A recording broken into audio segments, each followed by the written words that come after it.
சொல்லுப்பா. Hi friends, இன்றைக்கி பார்த்தீங்களன்னா இந்த கல்லாங்கடி பழம் தர்மசமாக என்ன சொல்கிறீங்க.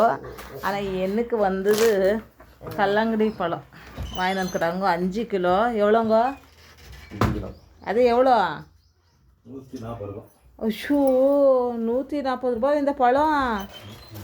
கொஞ்சம் மீடியமாக பார்த்தாரா வேணக்கூடாதா? மீடியமாக வாங்கி வந்துடுவாங்க, நீங்கள் சாப்பிட்றதுக்குள்ளே பாருங்கள் ஃப்ரெண்ட்ஸ், 140 ரூபாவே இந்த பழம்.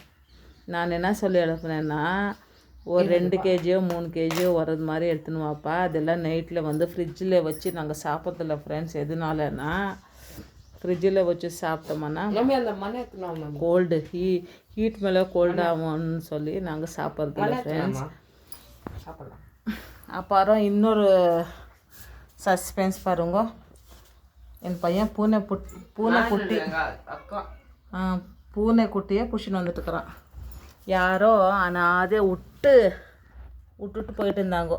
அந்த பூனைக்குட்டி வெயிலே தவிச்சு நின்றுச்சு. மனசு கேட்காம வீட்டுக்குள்ளே எடுத்துன்னு வந்து வச்சுன்னு இருக்கிறோம் ஃப்ரெண்ட்ஸ்.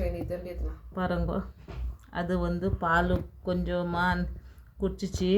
அப்புறம் பார்த்திங்கன்னா படுத்துன்னு இருக்குது.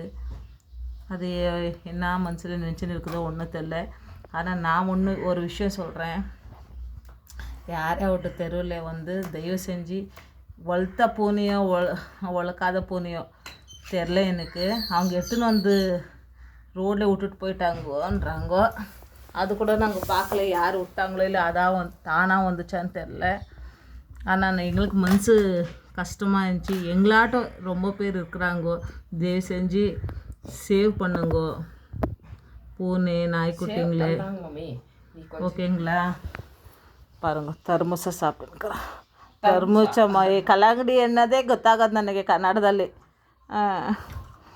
சென்ட்ரலில் கொஞ்சம் கன்னடம் வந்துச்சு ஃப்ரெண்ட்ஸ், மன்னிச்சிடுங்கோ, ஓகேங்களா?